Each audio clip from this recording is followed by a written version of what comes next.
anak kelas 2 SD itu sudah berhubungan 2 SD. 2 2 SD. itu berarti 8 9 tahun Iya. usianya. Iya, Berhubungan sudah memasukkan alat-nya. Nah, di situ itu ini ketahuan. dua-duanya SD, Pak. SD.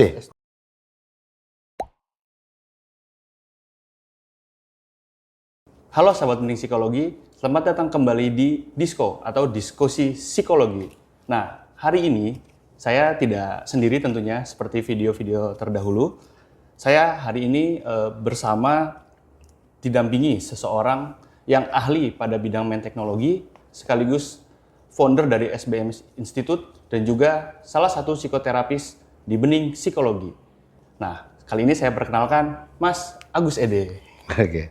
Halo Mas. Halo Mas. Halo, gimana kabarnya? Alhamdulillah baik. Nah ini Setahun ya kita nggak ketemu ya? 1 tahun dari, ya benar. Benar. Nah Iya. sebelumnya kita ucapkan juga terima kasih kepada Mas Agus karena Iya, di sela-sela kesibukannya lah bisa hadir lagi setelah 1 tahun kita bersama. Iya. Oke. Nah jadi di hari ini Mas Agus, kita ini di video ini ingin membahas beberapa fenomena lah.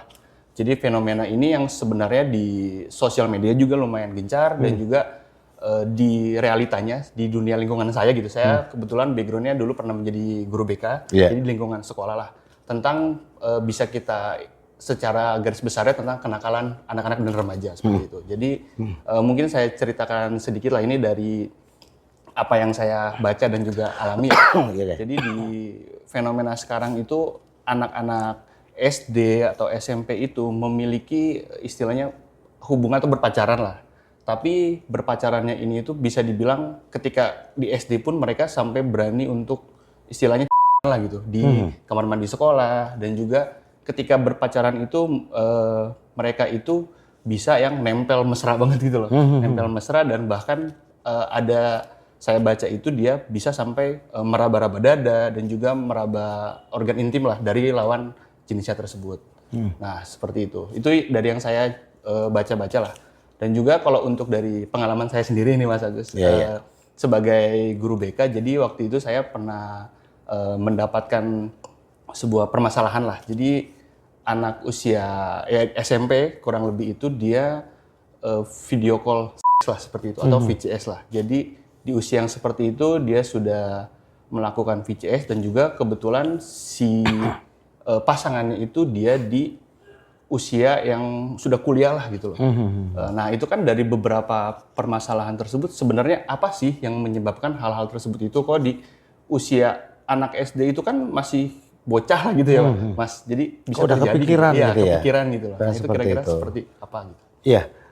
Kalau saya akan jelaskan dari beberapa fakta di ruang terapi, memang fenomena itu sebenarnya aslinya banyak sekali. Banyak sekolah atau bisa mungkin hampir semua sekolah mengalami lah. Cuma ada yang ketahuan sama yang nggak ketahuan lah gitu loh. Cuma di situ aja. Expose aja. Bahkan ini Mas, saya pernah jumpai kasus di mana anak kelas 2 SD itu sudah berhubungan 2 SD. 2 2 SD. SD itu berarti 8 9 tahun Iya. usianya. Iya. Berhubungan Sudah memasukkan alat-nya. Nah, di situ itu ini ketahuan. dua-duanya SD, Pak. SD, konteksnya SD. Nah, di situ itu. Nah, dari fenomena yang tampak entah itu yang meledak ke publik maupun yang enggak, sebenarnya fakta itu realita ada. Iya. Ada, dan ini penting untuk diketahui oleh satu pihak sekolah serta orang tua. Nah, cuma masalahnya sekarang adalah apa sih penyebabnya itu gitu loh. Yang membuat kok anak sudah kepikiran ke sana gitu loh. Secara umum media sosial saat ini kan begitu luar biasanya. Informasi apapun itu bebas, kita lihat dan lain sebagainya, bahkan orang tua jarang bisa kontrol itu semua. Nah, di sini itu media sosial. Namun dalam fakta di ruang terapi, fenomena media sosial itu bukan yang utama ternyata. Ternyata yang utama itu adalah dari pola asuh orang tua sendiri. Tetap di basic akarnya ya tetap pola asuh orang tua itu. Yes, orang tua sendiri. Nah, jadi ada beberapa hal yang perlu diketahui. Contoh kejadian-kejadian yang saya alami. Kenapa sih orang ini punya seks tinggi sekali, kenapa sih ini terjadi penyimpangan seks dan lain sebagainya. Ternyata setelah kita teliti, kita amati di ruang terapi itu, rata-rata semuanya adalah pola asuh. Iya, contoh ini ada sebuah kejadian, real case ini. Ada seorang residivis, ini residivis yang melakukan dengan anak-anak di bawah umur. Jadi 9 tahun, 8 tahun itu diculik, kemudian kembalikan lagi ke tempat. Nah itu. Pada saat kita melakukan trauma healing atas si anak ini selesai, saya kepancing untuk ngecek ada apa nih si orang ini gitu loh. Si pelaku. Pada saat kami cek data memorinya, ditemukan memori di mana saat SMP dia kelas 1 itu karena mungkin dari keluarga gak punya, tidur masih sama orang tua, ngelihat aktivitas seksual daripada orang tuanya. Nah itu terekam di memorinya. Iya, pada saat dia besar, tumbuh remaja, dewasa, nah dia punya libido yang tinggi sekali sampai dia nggak bisa nahan. Kalau dia punya uang dia jajan, kalau dia nggak punya uang orang, anak. Nah itu, ini banyak sekali nih. Ya kalau anak mau ngomong, kalau anak nggak ngomong, kita nggak tahu loh ini. Nggak tahu kejadian. Iya, faktanya seperti itu. Kemudian lagi, fakta yang terjadi di mana karena kita itu merasa lingkungan keluarga itu safe semua, ya. Kadang kita lupa juga, ternyata banyak trauma seks itu terjadi pada orang-orang dan pelakunya itu orang terdekat. Bisa omnya, bisa sepupunya, ini banyak sekali. Iya benar. Nah di sini nih, jadi pola asuh sendiri, pengetahuan ya ngajarkan itu memang harusnya sangat penting sekali bagi anak dan lain sebagainya. Tapi yang kami belum pernah, kebetulan kami belum pernah menemui kasus yang dimana seorang anak dengan perilaku seks yang masih kecil sudah perilaku seperti orang dewasa itu memorinya didapatkan dari luar, rata-rata dari dalam keluarga gitu. Iya, untuk itu kenapa saya selalu mengatakan Bapak Ibu Anda punya anak kecil, kalau dia masih kecil masih tidur bersama anak, jangan lakukan aktivitas seks di situ itu. Meskipun kita menduga anak kita tertidur, bisa jadi dia kebangun melihat aktivitas itu, dan aktivitas itu akan menjadi memori yang menyebabkan dia punya perilaku seksual seperti itu. Nah di sini nih seperti itu Mas Rehan. Nah berarti mungkin kalau bisa saya ambil kesimpulan lah kurang lebih. Apakah hal-hal kayak tadi mungkin dia melihat orang tuanya tidur itu tuh, saya kan guru SMP juga ya, jadi kayak merasa tuh ngelihat anak SD pun ya pubertasnya lebih dini gitu loh Pak. Betul. Jadi kayak lebih cepat. Mungkin anak-anak kelas 4 untuk perempuan tuh kan bisa sudah haid gitu loh. Iya. Jadi memang tetap dari keluarga ya? Dari keluarga. Ujung-ujungnya 80% itu keluarga berpengaruh. Selain itu Mas Rehan, dari ratusan kasus pemerkosaan yang kami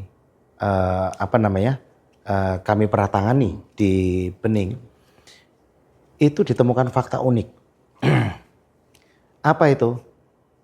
Ketika mereka korban pemerkosaan itu, setelah itu sudah bertahun-tahun lewat, kemudian mereka punya anak. Anak mereka itu rata-rata punya libido yang tinggi. Menurunkan mungkin berarti. Nah, jadi kayak turun lah. Otomatis hipotesanya seperti itu. Ini ratusan loh. Kami belum pernah ketemu orang yang anak-anak dari korban pemerkosaan yang tidak memiliki libido yang tinggi. Itu nggak ada. Rata-rata tinggi. Nah itu karena artinya trauma sang ibu pada saat dia mengandung itu berdampak pada janin, berdampak pada tumbuh kembang janin ini, anak ini pada saat dia lahir nanti. Anak-anak, remaja dan dewasa itu berdampak luar biasa. Dan dampak itu Mas bisa terjadi short term. Short term itu tuh dini. SD sudah. Oh iya, seperti yang tadi Iya, beberapa itu. betul. Kelas 2. Tapi ada yang dulu biasa aja, nggak ngerasakan apa-apa. Tapi pada saat SMP atau SMA pacaran, mendapatkan sentuhan, tiba-tiba dia mencari sentuhan-sentuhan itu lagi.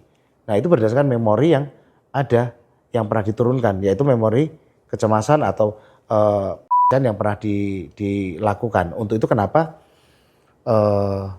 baik pada saat orang mau program kehamilan itu, itu ada merilis, ya, menghilangkan trauma-trauma masa lalu sebelum dia aktivitas untuk buat anak gitu loh. Karena itu sangat berdampak seperti itu. Jadi ya ibaratnya dibikin clear dulu lah baru nanti Iya. mau punya anak, anaknya ya bakal nggak ada membawa luka-luka dari orang. Betul. Gak mentancap gas tok gitu loh. Bener. Nah itu kan repot. Nah kalau misalnya kayak tadi lah kita dari anak SD sudah istilahnya berciuman, berhubungan juga. Nah itu kan berarti kan sudah terjadi ya, maksudnya sudah terjadi. Nah kita mungkin respon sebagai orang tua gitu, ketika memang melihat ini sudah terjadi, yang harusnya kita lakukan itu seperti apa gitu loh? Ya, Mas? ada beberapa hal yang perlu dilakukan pada saat kita sudah melihat perilaku anak sudah menjurus-jurus seperti itu. Iya. Yang pertama adalah benahi dulu diri kita sebagai orang tua. Itu wajib. Bapak ibunya harus beres juga.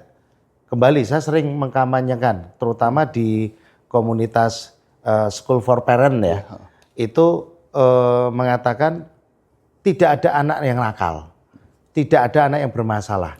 Kalau anak itu bermasalah dan nakal, itu yang nakal dan bermasalah itu adalah orang tuanya. Itu sudah firm. Itu. Jadi ya, jadi mereka harus dibenahi dulu. Oh anakku sudah seperti ini dan sebagainya. Cek coba deh. Tutup mata renungi apakah kita pernah mengalami trauma-trauma yang terkait dengan sebagai orang tua gitu loh. Kalau pernah itu diberesin deh. Itu dulu. Kenapa? Ketika kita tidak memberesi, kita ngomongin anak sama aja bohong, nggak akan mempan. Karena ya akarnya nih orang tuanya Orang belum tuanya selesai dulu, juga, gitu iya. ya. Jadi ketika orang tua beres, maka dia akan melihat anak itu lebih wise. Ya, lebih wise, lebih enak, sehingga ngomongnya itu lebih enak. Nah, jadi nggak kepicu hal-hal yang apa namanya bisa memicu emosi-emosi itu gitu loh. Nah di situ ada Mas Sayan, saya punya klien karena dia punya masa lalu yang nggak enak, apa-apa dikekang gitu ya oleh orang tuanya. Ya zaman VOC lah kan, pola asuh VOC gitu. Padahal saya suka pola asuh VOC gitu loh. Daripada yang modern ya gitu loh. Nah maksudnya di sini ini apa? Pada saat dia itu tuh dengan penuh tekanan dan lain sebagainya itu pernah pergaulan bebas sampai akhirnya dia nikah karena hamil duluan. Nah karena pada saat dia tumbuh dewasa dan akhirnya mereka nikah tadi itu, mereka berpikir, wah pola asuh VOC ini membuat saya nggak nyaman dan lain sebagainya. Akhirnya pada saat dia punya anak-anak, dia menerapkan sistem terbuka, open dan lain sebagainya, Nah, open ini bermasalah lagi karena apa? Jadi seorang anak, ya itu tadi ngomongin seks biasa dan sebagainya, bahkan melihat orang tuanya hubungan itu biasa. Dinormalisasi lah. Dinormalisasi gitu loh. Nah itu yang jadi bermasalah. Akhirnya anak tumbuh dengan apa? Kebebasan juga. Ngomongnya ya jorok, apa dan sebagainya. Nah itu suka gonta-ganti pasangan. Itu masih kecil, masih SMP itu. Gitu loh. Bahkan yang SD itu juga iya. Nah itu seperti itu. Karena kondisi dia membuat kebebasan itu kan sebenarnya dari trauma dia di masa lalu. Dikekang masa lalunya. Dikekang, iya. Terus akhirnya dia mencoba metodologi itu. Jadi intinya, jadi orang tua itu nggak mudah. Sulit. Harus belajar. Apa sih yang membuat anak trauma? Bagaimana mendidik anak? Nah itu. Ada juga yang karena lama nggak punya anak. Ini akhirnya menerapkan overprotective, apa-apa anak dijaga gini. Itu akan membuat anak tidak percaya diri juga dan lain sebagainya. Intinya kalau sudah untuk preventif untuk menjaga itu yang pertama adalah orang tua rilis luka batinnya dulu. Apakah ada luka batin yang terkait dengan Kalau itu diberesin, baru kita bisa ngomong sama anak. Nah, jaga perilaku seks kita. Jadi misalnya kita mau berhubungan badan, ya sebagai orang tua ya harus safe lah. Iya. Jangan sampai anak tahu dan lain sebagainya. Karena anak kan penasaran. Iya benar. Di ruangan itu. Anak kan Kepo, apa ini gitu loh. Apa ini gitu loh. Nah, itu kan di situ itu. Nah, mungkin lu kan anak nggak tahu. Iya. Biasa orang tua itu nyepelekan gitu. Anak itu nggak tahu. Belum ngerti apa-apa. Belum ngerti apa-apa. Gitu, ya. Betul. Tapi data itu masuk, potret itu masuk. Cuma itu tadi yang tadinya tidak tahu. Tapi data sudah masuk. Pada saat dia dewasa akan jadi tahu. Benar. Oh, dulu itu ini. Banyak kok Mas Rehan. Orang nggak nyadar bahwa dia itu dilecehkan. Pas setelah besar, oh itu namanya pelecehan, oh itu namanya ini. Ya, itu kan baru tahu. Sehingga pendidikan itu penting sekali. Jadi yang pertama adalah rilis luka batin dulu daripada kedua orang tuanya. Jadi karena ini tanggung jawab dua-duanya nih, bapak sama ibu. Kadang ya salah, bapak berpikir bahwa untuk mendidik anak semuanya adalah urusan ibu. Itu nggak boleh, dua-duanya.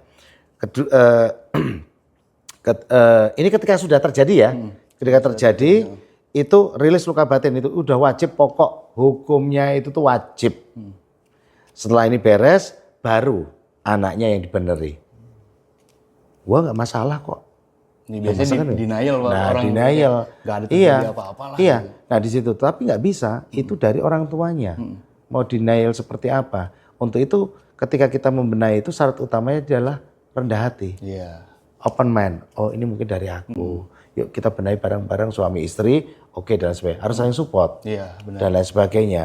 Nah, kalau itu yang pertama.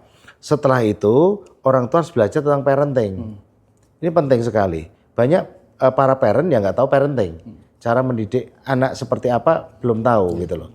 Nah, penuhi kebutuhan anak. Dalam arti di sini adalah bahasa kasihnya. Nah, kalau masih anak kecil, bahasa kasihnya apa sih? Sederhana, cuma ada dua. Pujian sama physical touch. Oh iya. Sentuhan dan lain sebagainya. Anak harus sering disentuh. Gitu loh, harus dipuji. Nah, kalau yang muji orang lain nanti repot. Iya, dia lebih nyaman sama orang lain, iya, PR lagi. Sama halnya ketika terjadi banyak perundungan yang terjadi dijerat di media sosial, anak-anak kemudian didekati orang dewasa dan lain sebagainya. Mereka pakai pendekatan apa? Oh, diperhatikan, dikasih hadiah sehingga anak itu trust, akhirnya mereka bisa eksplorasi dan lain sebagainya. Nah itu kan karena pemenuhan bahasa kasih. Nah itu jadi anak puji deh.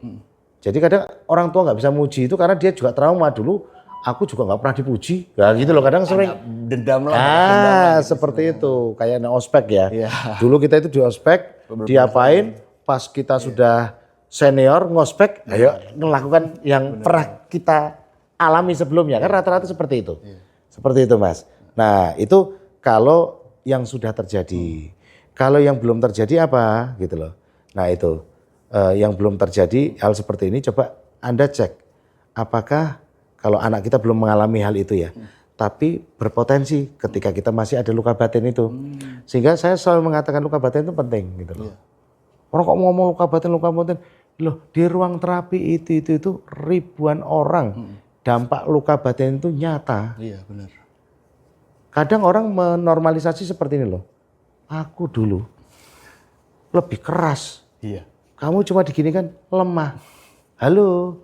Dulu nggak ada media sosial. Iya benar. Jadi ketika kita mengalami pukulan zaman dulu diguru oleh guru, dukung guru dan sebagainya, itu nggak ada pembelaan apa-apa. Iya. Salah ya salah gitu loh. Benar. Tapi tiba-tiba dia scroll TikTok. Iya. Wah. Ini masuk KPAI, wah ini gini, wah orang tuanya langsung ikut-ikutan dan sebagainya. Nah, media sosial sangat penting, sangat pengaruh juga dalam tumbuh kembang anak. Salah satu faktor lah di luar dari pola asuh tadi. Dan hati-hati teman-teman sekalian, para pemirsa di channel Bening Psikologi ini, bahwasanya dari 2 bulan dalam kandungan sampai dengan SMP itu pembentukan blueprint. Jadi ini harus benar-benar dijaga. Memorinya harus diisi yang baik. Diisi yang baik di posisi ini. Nah di situ itu. Kalau enggak akan mengundang. mengundang dampak-dampak yang tidak baik. Oke, saya kembalikan dulu. Kita lompat, preventifnya apa? Oh, anakku belum terjadi nih, tapi kita merasakan apa?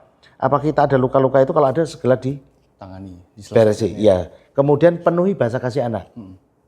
Kemudian penting ini, ketika anak berprestasi itu harus dipuji, pujian ya. dapat pujian gitu loh. Nah, ingat cara pujiannya pun harus benar. Pujian itu apa yang dilakukan, bukan apa yang dia dapatkan. Orientasinya bukan hasil. Iya, wah top kamu juara 1, itu bukan gitu. Tapi wah luar biasa kamu belajarnya luar biasa sehingga kamu dapat nilai sekian dan mencapai juara 1. Jadi ininya dulu yang dipuji, tindakannya. Nah di situ itu, di situ Mas. Nah ini menarik sih Mas Agus, karena tadi Mas Agus juga cerita tentang bahasa kasih juga lah. Nah kebetulan ketika saat ini cerita juga tentang di sekolah lah seperti itu.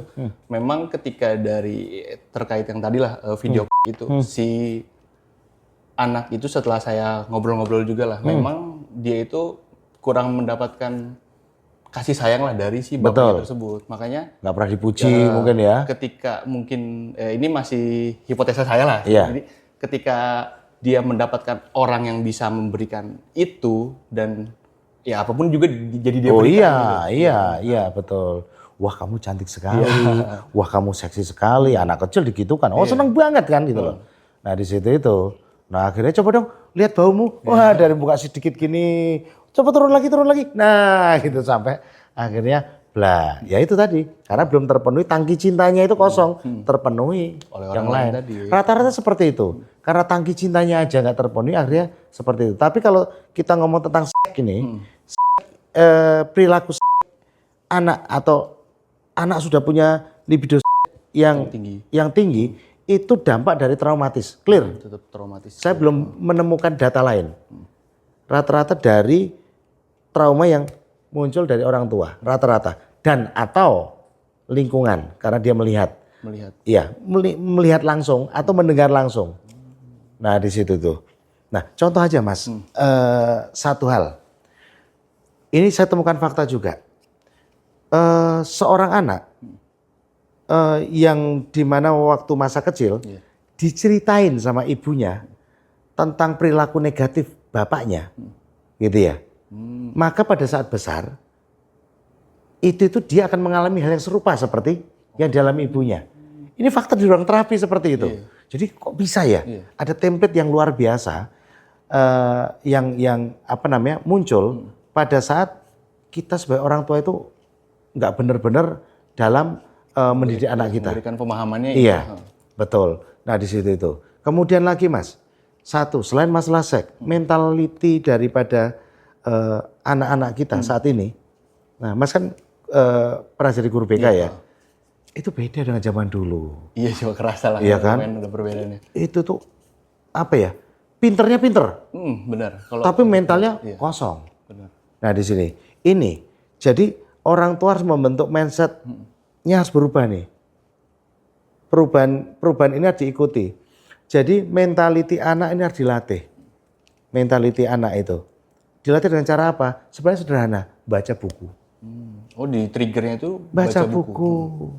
Nah sekarang mau baca buku, anak mau baca buku, orang tuanya nggak suka baca buku, ya gimana? Bener. Nah di sini nih, ini karena baca buku itu akan membuat seseorang itu punya mentality kuat. Membentuk mentality kuat itu cuma dengan membaca buku. Udah toh. Baca buku dari awal. Buku apapun ya baca deh. Itu. Karena itu membentuk high mentality yang tinggi, gitu loh. Nah di situ itu. Kalau kita sudah nggak membiasakan nggak bisa. Oh, iya. Di situ. Itu penting itu. Iya. Nah di situ itu. Nah nemeni anak dalam belajar itu penting juga.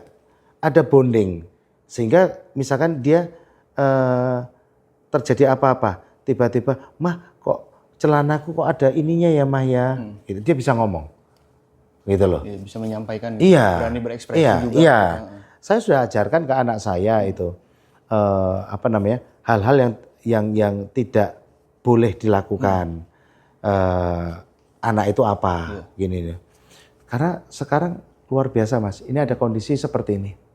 Saya ada klien yang dimana klien ini dari kelas 2 SD itu sudah suka ciuman. Oh, ini spesifik hanya ciuman aja? Oh, ciuman bibir. Iya, maksudnya Iya. dari 2 SD? Iya. Ketahuan dikepukin sama orang tuanya. Clear, dikepukin. Setelah itu selesai? Enggak, Mas. Enggak. Suatu ketika, karena ketahuan, dia carilah tempat yang aman lagi, dikunci. Waktu dicari gak ketemu-temu. Iya. Ternyata di sana ciuman. Berikutnya lagi, loh, kok nggak ada, kok ini ada sandalnya nggak ada orangnya, gitu loh. Dobrak lah, baru tidur gini, baru tidur tumpuk, SD ini.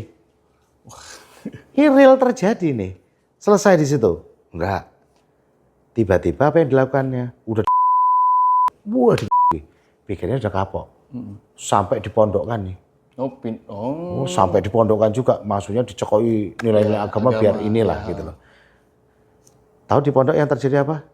Dia masukkan sendal dan lain sebagainya di kamar. Nah, dia lakukan itu. Sehingga nggak ada sandal, nggak ada orang. Iya. Dia melakukan di dalam. Makin belajar di juga. Nah, itu anak SD. Gimana nih? Kan mengerikan sekali nih. Makanya. Nah, ini perlu aware. Nah, kemudian pada saat dia masuk ke bening klien itu, ternyata ini anak nggak punya bapak. Jadi hasil daripada perusahaan. Iya.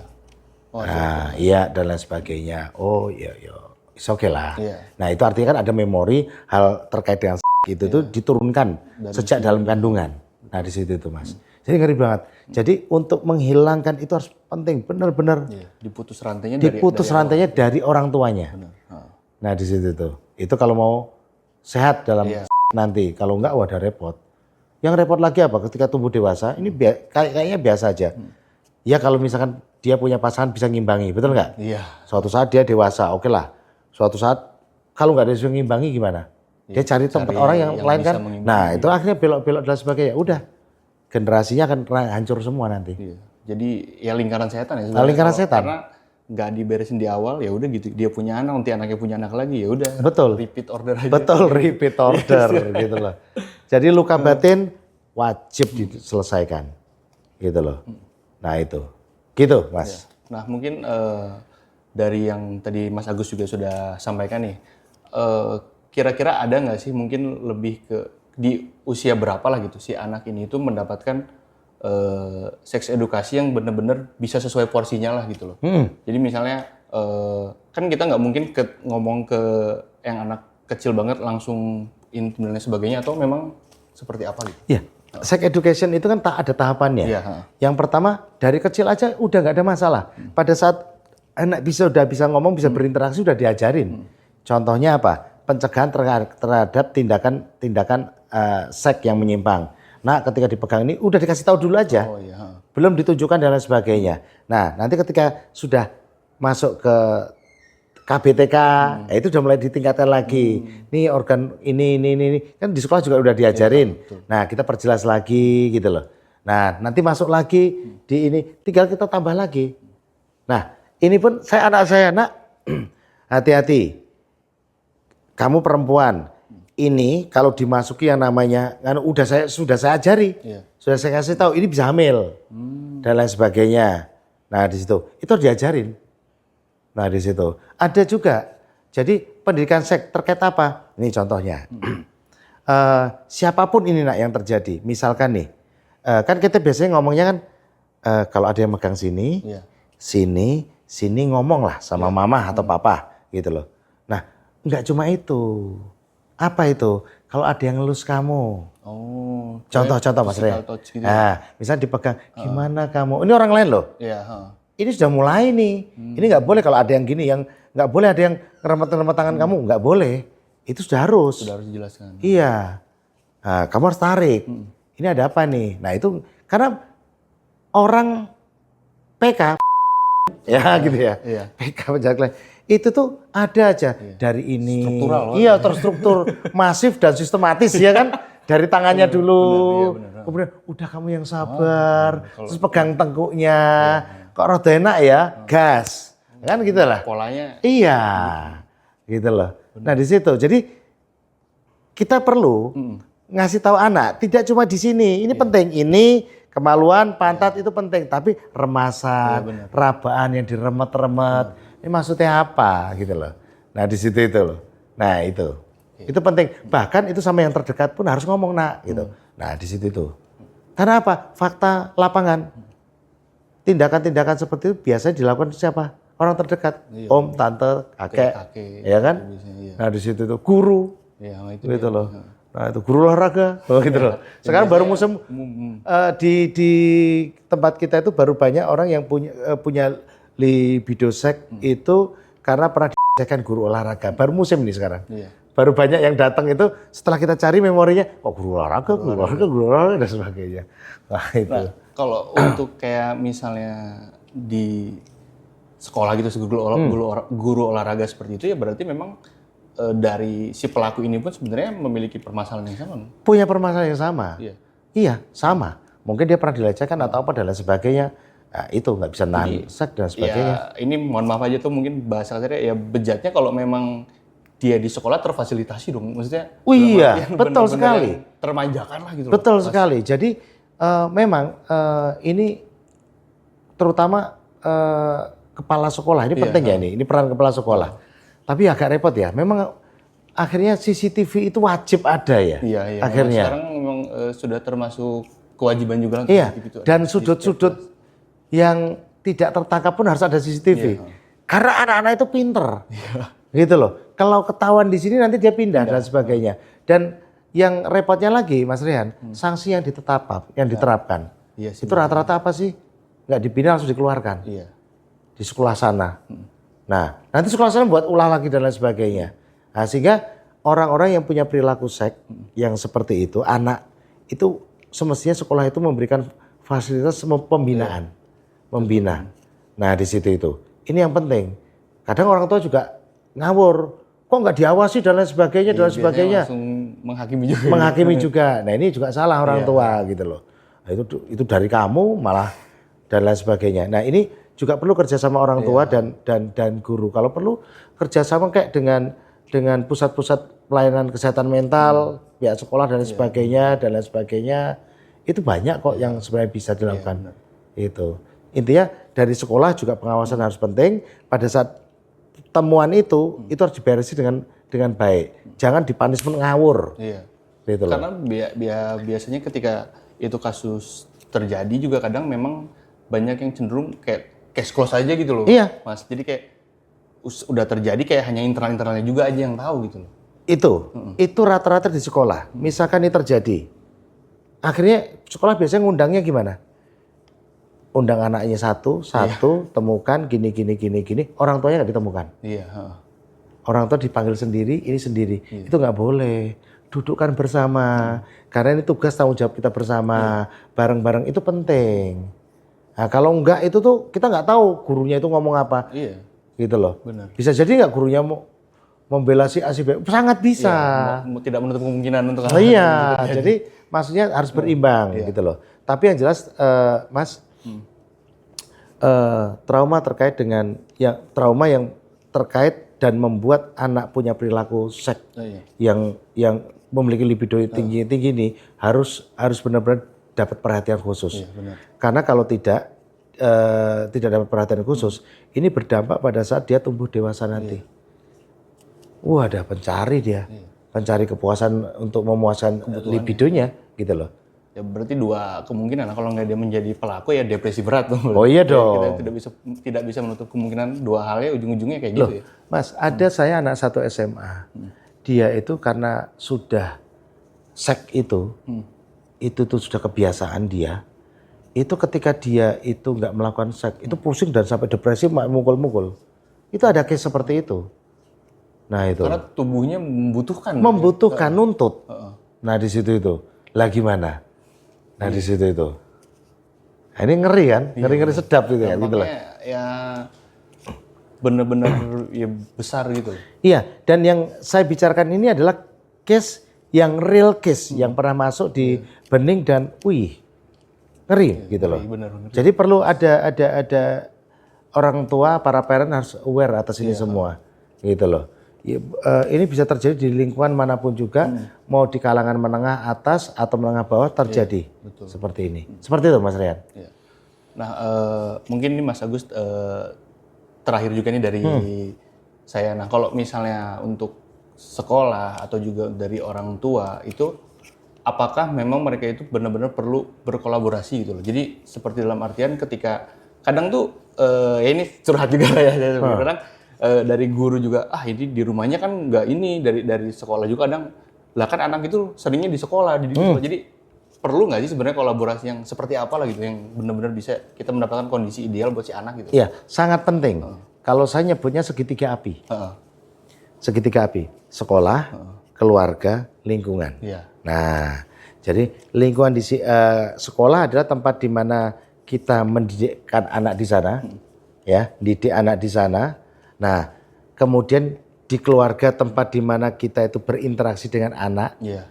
Jadi ketika anak pulang, ya ditanya tadi di mana dan sebagainya, itu penting. Nah, tapi realitanya Mas, sebenarnya kalau ditanya banyakkan di rumah atau di sekolah, banyakkan di sekolah loh sekarang. Iya, sekarang banyak full day school, boarding school. Nah, itu kan akhirnya jadi bukan anak ibu bapak, tapi anak sekolah kan gitu ya. Iya. Nah, di situ tuh. Nah, itu wajib. Jadi namanya sekolah itu dengan pihak orang tua itu penting sekali untuk saling menginformasikan. Kebetulan saya punya anak, itu juga demikian. Ma, ini anak sekarang gini, hari ini gini. Kadang menginfokan guru-guru itu. Nah, kembali mau nggak gurunya menginfokan? Kadang sok males juga kan gitu loh. Terus gaji sedikit atau suruh nginfokan terus gitu loh. Emang gue apa? Sementara gurunya juga punya masalah kan gitu. Nah, itu agak repot lagi. Nah, kalau dari saya pribadi, antara sekolah, guru ini penting kerjasama. Benar. Dan orang tua punya kewajiban mengontrol di mana anak bermain. Gitu, atau disebut lingkungan anak bermain dimanapun, itu harus tahu juga. Nah, inilah penting sekali, nggak boleh menyalahkan. Ketika terjadi masalah duduk bareng, jangan saling tuduh dan lain sebagainya. Jadi itu anak sukses itu karena keberhasilan kolaborasi antara sekolah dan orang tua. Nah, di situ itu. Gitu. Ya, makanya dari orang tua juga benar-benar bisa mensupport atau lebih ke peka juga terhadap kondisi anaknya gitu. Ketika pulangnya tadi benar ditanyain dan lain sebagainya. Karena memang kadang ada yang anak itu seperti merasa tidak ada hadir sosok orang tua gitu loh. Jadi memang ya sepenting itulah gitu loh peran dan pola asuh juga. Nah, seperti itu. Dan mungkin pesan juga nih Mas Agus buat mungkin para calon orang tua atau sudah menjadi orang tua nih sebelum kita closing, atau mungkin yang sedang ingin melakukan program juga lah gitu buat anak, apa sih yang harus dipersiapkan lah gitu? Ya, kalau kami menyarankan ketika orang mau nikah nih, sudah firm nikah nih, terus mau program punya anak nih, maka ada baiknya kunjungi pusat-pusat pelayanan kesehatan mental dimanapun berada di tempatnya masing-masing untuk sekedar tes atau konsultasi, atau kalau punya luka batin untuk menyembuhkan luka batinnya, apapun itu, luka batin apapun itu. Karena ini penting sekali untuk persiapan dalam melahirkan. Jadi kita putus dulu trauma-traumanya. Jadi pada saat dia nanti hamil, itu sudah nggak ada trauma yang berkecamuk, sehingga anaknya memiliki kualitas yang lebih tinggi.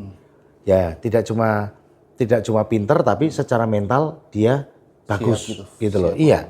Nah, itu lemah itu kan karena dilahirkan dari orang-orang yang pernah punya luka, kekecewaan yang cukup dalam. Dan kayaknya sepele loh. Benar. Tapi dampaknya mengerikan sekali. Gitu loh. Dan nggak ada deh, percaya sama saya, waktu akan menghapus lukamu. Pret, nggak ada. Beneran. Kalau gitu bilangnya. Iya. Iya. Mungkin 1-2 orang bisa. Tapi tidak semua orang bisa. Betul. Nah, di situ itu. Ya, ada orang yang dulunya menderita, akhirnya dia bisa survival. Iya. Tapi apakah itu bisa diterapkan semua orang? Enggak. Iya, benar. Karena orang punya bawaan masing-masing. Begitu, Mas. Jadi siapkan diri dengan cara datangi ke pusat-pusat kesehatan mental untuk cek dan lain sebagainya, baru bisa melangsungkan program hamil, dan anaknya pasti akan jadi anak yang luar biasa. Mentalnya baik, tidak membawa luka-luka dari orang tuanya juga. Betul. Jadi memang settle lah gitu. Iya, betul. Sudah proper juga. Betul sekali. Gitu. Baik, terima kasih juga nih Mas Agus sudah bisa hadir menemani kita nih, menyempatkan untuk berdiskusi yang menarik lah. Kita bahas dari awal tuh ya tentang fenomena yang terjadi, baik pengalaman saya pribadi juga dan juga Mas Agus menangani beberapa dari klien bening psikologi, karena memang tidak bisa dipungkiri kasus seperti ini, seperti hal-hal ini kan dari dulu pun sebenarnya ada gitu. Udah Jadi, ada. Nggak bisa kita bilang oh ini tuh kasus baru, enggak. Kasus lama semua. Jadi memang cuma terekspos atau enggak kan gitu ya. gitu. Terekspos atau enggak, dan juga ini buat calon orang tua atau mungkin yang sudah menjadi orang tua atau mungkin yang sedang program juga lah tadi. Jadi kalau memang dirasa memiliki luka batin atau juga memiliki trauma-trauma terhadap hal-hal tersebut itu kita harus bisa pertama aware, tidak denial lah gitu. Jadi ketika kayaknya sepertinya aku memiliki trauma dan lain sebagainya. Nah, juga buat sahabat bening psikologi itu kalau memang memiliki permasalahan tersebut bisa juga konsultasi di bening psikologi itu Mas Agus. Nanti bisa menghubungi langsung adminnya. Nah, mungkin kita sudah berbicara, ngobrol, diskusi ini banyak-banyak lah. Dan buat sahabat bening psikologi sekalian yang mungkin nanti menonton juga, kalau memang tertarik lah untuk kita membahas topik-topik lain lah di luar, mungkin nanti nggak hanya tentang seputar parenting aja, kita bisa membahas masalah-masalah yang dihadapi masa kini lah, walaupun sebenarnya masalah mental itu kayak lebih ke pengulang-ulang aja sih. Jadi nah, itu boleh di komen atau juga di DM lah ke admin bening psikologi, seperti itu. Nah, terima kasih juga Mas Agus ya sudah menyempatkan, dan saya harus pamit juga nih untuk sahabat bening psikologi. Jadi kalau memang kalian suka dengan video ini, boleh untuk like dan juga di subscribe dan juga dibagikan ke teman-teman sahabat bening sekalian. Nah, sampai jumpa di diskusi psikologi selanjutnya di Disko. Saya pamit undur diri. Terima kasih. Terima kasih. Terima kasih Mas Agus. Oke, terima kasih.